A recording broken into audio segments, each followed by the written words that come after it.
اعوذ من الشیطان الرجیم بسم اللہ الرحمن الرحیم۔ اللہ تعالیٰ کی بے انتہا حمد و ثنا اور اس کی محبوب ہستیوں پر بے انتہا درود و سلام کے بعد عامر بخاری کا اپنے معزز ناظرین کو سلام پہنچے۔ ناظرین، اللہ تعالیٰ کا ایک حتمی فیصلہ ہے۔ وہ حتمی فیصلہ کیا ہے؟ سورہ بنی اسرائیل کی ورس نمبر 23 میں اللہ تعالیٰ نے فرمایا ہے کہ وَقَضَىٰ رَبُّكَ، اور یہ آپ کے رب کی طرف سے قضا ہے، حتمی فیصلہ ہے کہ اللہ تعبدو، اس کے علاوہ کسی کی عبادت مت کرنا، کسی اور کی بات مت کرنا، الا ایاہ، سوائے اس ذات کے، اللہ کے علاوہ کسی اور کی بات مت ماننا۔ یہ ایک پیٹرن دیا ہے اس ذات نے انسان کو، اور یہ خدا کی طرف سے قضا ہے۔ اب ہم نے کیا کیا؟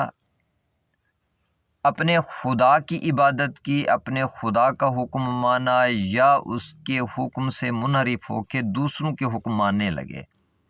یہ ہر انسان اپنی زندگی میں بہتر جانتا ہے، ایون اپنی ذات پہ بھی ہمیں اپلائی کرنا ہے کہ کیا ہم اپنے خدا کا حکم مانتے ہیں یا اپنی ذاتی خواہشات کی پیروی کرتے ہیں۔ کیونکہ اللہ تعالیٰ نے انسان کی ذات کو 3 اہم چیزوں سے نوازا ہے۔ انسان کی بصارت ہے، انسان کی سماعت ہے، اور انسان کا فؤاد ہے، دل ہے، من ہے، خواہشات کا جو مرکز ہوا ہمارا۔ اس حوالے سے اللہ تعالیٰ نے ہمیں واضح طور پہ بتایا ہے سورہ بنی اسرائیل کے ورس نمبر 36 میں کہ وَلَا تَقْفُ مَا لَيْسَ لَكَ بِهِ علم، جس چیز کا تمہیں علم نہیں ہے اس کے پیچھے مت جانا، مت بھاگنا اس چیز کے پیچھے جس چیز کے بارے میں تم نہیں جانتے۔ اس کے بعد اس ذات نے فرمایا کہ ان السمع والبصر والفؤاد کل اولئک کان عنہ مسئولا۔ کیا چیز؟ ان السمع، یقینی طور پہ سماعت، والبصر، اور تمہاری بصارت، والفؤاد، اور تمہارا من، خواہشات کا مرکز جو ہے، کل اولئک، یہ سارے کے سارے، ان کے بارے میں کان عنہ مسئولا، تم سے سوال کیا جائے گا۔ اب اللہ تعالیٰ نے پہلے کیا فرمایا کہ خدا کے حکم کے بغیر کسی کی بات مت ماننا، یعنی تمہاری سماعت خدا کے حکم کے بغیر کام نہ کرے، یعنی جو چیز اللہ تعالیٰ کہتے ہیں فقط وہی چیز سنے، تمہاری سماعت وہیں پہ استعمال ہو، فقط تمہاری بصارت کا استعمال وہیں پہ ہو جو اللہ تعالیٰ تمہیں حکم دیتے ہیں، تمہاری خواہشات فقط وہی ہوں جن کے بارے میں اللہ تعالیٰ تمہیں حکم دیتے ہیں۔ تو ان تمام چیزوں میں اللہ تعالیٰ نے جب ہم سے سوال کرنا ہے، ہماری سماعت کے حوالے سے، ہماری بصارت کے حوالے سے، اور فؤاد کے حوالے سے، من کے حوالے سے، تو ہمیں سوچنا چاہیے کہ کیا ہم خدا کا حکم مان رہے ہیں یا دوسرے لوگوں کا حکم مان رہے ہیں یا اپنی خواہشات کی پیروی کر رہے ہیں۔ اب مثال کے طور پہ اپنی سماعت کی بات ہے، آپ خود اکیلے بیٹھ کے غور کریں کہ آپ جو کچھ سننا چاہتے ہیں، جو کچھ سنتے ہیں، کیا اس کے سننے کا آپ کو اللہ تعالیٰ نے حکم دیا ہے؟ اگر اللہ تعالیٰ نے اس چیز کا حکم نہیں دیا تو ذہن میں رہے یہ چیز کہ اس ذات نے اس کے بارے میں سوال کرنا ہے، پھر آپ کے پاس کیا جواب ہوگا؟ اب ہم اتنی دیر میوزک سنتے ہیں، سیاسی جلسوں میں عجیب و غریب باتیں سنتے ہیں لوگوں کی، اس کے علاوہ پتہ نہیں کیا کیا کچھ سننا پسند کرتے ہیں، لیکن اپنے خدا کی بات کو، اپنے خدا کے کلام کو کتنی دیر سننا پسند کرتے ہیں، وہ آپ خود اپنا انجام خود دیکھ سکتے ہیں کہ اس قسم کی باتیں، اللہ کی باتیں، اللہ کا کلام آپ پہ برڈن فیل تو نہیں ہوتا ان کو سننے سے؟ اگر ہوتا ہے تو استغفار کریں۔ اس کا مطلب یہ ہوا کہ شیطان نے انسان کو اس راہ پہ کھڑا کر دیا ہے، اس راہ پہ لا کے کھڑا کیا ہے کہ اپنے خدا کی بات اس کو بوجھ محسوس ہوتی ہے، اللہ کا کلام اس کو بوجھ محسوس ہوتا ہے، یعنی بہت دور چلا گیا صراط مستقیم سے۔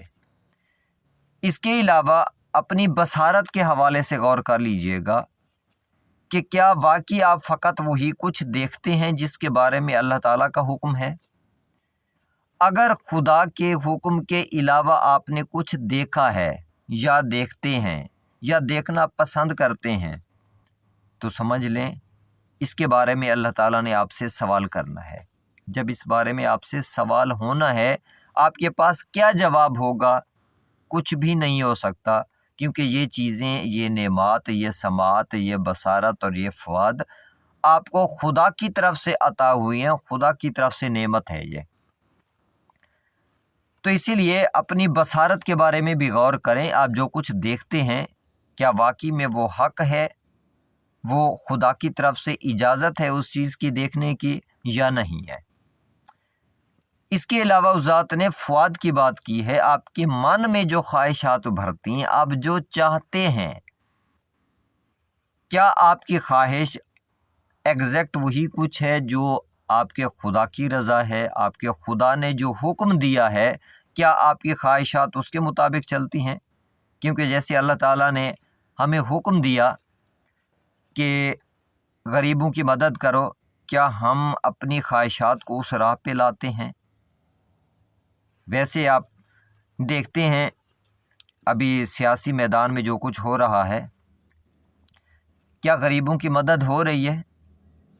ایک ایک جلسے پہ اربوں روپے خرچ کر رہے ہیں، اس کے باوجود اسی علاقے میں کتنے غریب لوگ بھوک سے مر رہے ہیں۔ یہ ملک غربت کی انتہا کو پہنچ چکا، اس کے باوجود یہ سیاسی جلسے ہیں، ان پہ اتنا خرچ کیا جا رہا ہے، حالانکہ خدا نے حکم دیا ہے کہ تم ان فضول خرچیوں پہ خرچ نہ کرو بلکہ تم غریبوں کی مدد کرو۔ اتنا پیسہ وہاں پہ ایک جلسے پہ لگا دینا، اور روزانہ کے جلسے، تو یہ پیسہ یہاں پہ لگانے کی بجائے ہم نے کیا کرنا تھا؟ اللہ کا حکم ماننا تھا کہ وہ غریبوں کی مدد کرنا تھی اس پیسے سے۔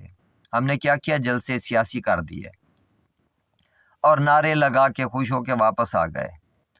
ہمیں ادراک ہی نہیں ہے کہ ہم نے اس چیز کا جواب دینا ہے اپنے خدا کی بارگاہ میں۔ اس کے بعد اس ذات نے فرمایا ہے کہ تم مسافروں کی مدد کرو۔ اب گورنمنٹ کو دیکھیں آپ، گورنمنٹ کیا کر رہی ہے؟ کنٹینر لگا کے مسافروں کو ذلیل کر رہی ہے۔ یہ ہمارا سیاسی نظام ہے، اس پہ غور کیجئے گا۔ ہماری یہ خواہشات ہیں اپنے اقتدار کے لیے، کرسی کے لیے، حالانکہ اللہ تعالیٰ نے انسان کو اپنی عبادت کے لیے خلق کیا ہے۔ انسان کا مقصد تخلیق اللہ کی عبادت ہے، جبکہ انسان یہاں پہ اپنی زندگی کا مقصد اقتدار سمجھ بیٹھا ہے اور دوسروں پہ حکمرانی کرنے کے لیے یہ سارا کچھ کر رہا ہے۔ تو اس ذات نے حکم دیا مسافروں کی مدد کرنا، ہم یہاں پہ مسافروں کے راستے بند کر رہے ہیں۔ مریض نہیں جا سکتے ان دونوں دھڑوں کی وجہ سے، نہ حکومت کی وجہ سے کیونکہ حکومت نے کنٹینر لگا کے بند کر دیا، اور نہ ہی ان احتجاج کرنے والوں کی بنیاد پہ کہ جی ہمیں کرسی سے کیوں ہٹایا گیا، حالانکہ ان دونوں کا حق نہیں ہے حکمرانی کا۔ اس کے باوجود ان کی خواہشات دیکھیں کہ کیا یہ خواہشات خدا کے حکم کے مطابق ہیں؟ اگر نہیں ہیں تو ان کے بارے میں سوال ہونا ہے، ان لوگوں سے بھی ہونا ہے جو اپنے آپ کو لیڈر سمجھتے ہیں، اور ان لوگوں سے بھی ہونا ہے جو ان کی پیروی کرتے ہیں، ان کو سپورٹ کرتے ہیں۔ تو اپنے آپ کو ذہنی طور پہ تیار رکھیں آپ کہ آپ ایک ایسی عدالت میں حاضر ہونے والے ہیں، بہت قریب ہے، بہت تھوڑا وقت رہ گیا کہ جس وقت آپ نے ان تمام چیزوں کا حساب دینا ہے اپنے خدا کو۔ ہو سکتا ہے میری یہ باتیں آپ کو ناگوار بھی گزرتی ہوں، لیکن آپ مجھے پیارے ہیں، میرے خدا کی آپ مخلوق ہیں، میرے خدا کی عظیم ترین مخلوق ہیں، تو میں اپنا فرض سمجھتا ہوں۔